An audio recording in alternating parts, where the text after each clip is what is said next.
Minsan, isa sa pinakamahirap na harapin ay yung feeling na parang napapabayaan ka ng taong mahal mo. Yung pakiramdam na parang hindi ka na pinapansin, hindi ka na priority, or parang taken for granted ka na.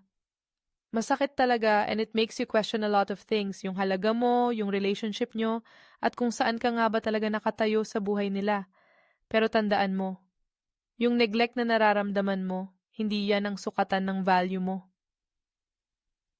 Kapag yung taong mahal mo ay parang lumalayo o hindi na nagpapakita ng atensyon at pagmamahal na deserve mo, madali talagang malungkot at makonfuse. Minsan, mapapaisip ka pa kung ikaw ba ang may mali o kulang. Pero ang totoo, ang relasyon ay laging two-way street.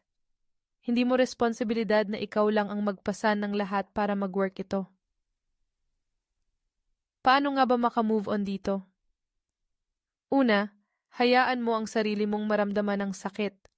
Okay lang malungkot at madisappoint, pero huwag mong hayaang kainin ka ng emotions.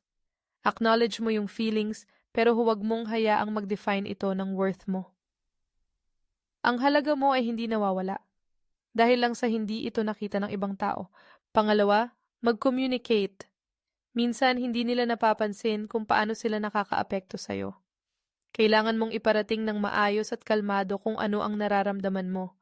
Mag-set ka ng boundaries. Deserve mong marinig at respetuhin at dapat nilang malaman na hindi okay ang neglect. At panghuli, mag-focus sa sarili mo. Ibigay mo sa sarili mo yung pagmamahal at atensyon na hinahanap mo. Hindi lang tungkol sa pag-spoil sa sarili ang self-care, ito ay tungkol din sa paghilom, paglago at pag-alala na deserve mong mahalin ng buo at totoo. Minsan ang pinakamagandang paraan para malampasan ang neglect ay ipaalala sa sarili mo na kumpleto ka, kahit mag-isa ka lang. Surround yourself with people na nagbibigay sa iyo ng positive energy at suporta. Hindi natutukoy ng isang tao ang worth mo dahil lang sa neglect nila. Nakatayo ang halaga mo sa paniniwala mo sa sarili mo.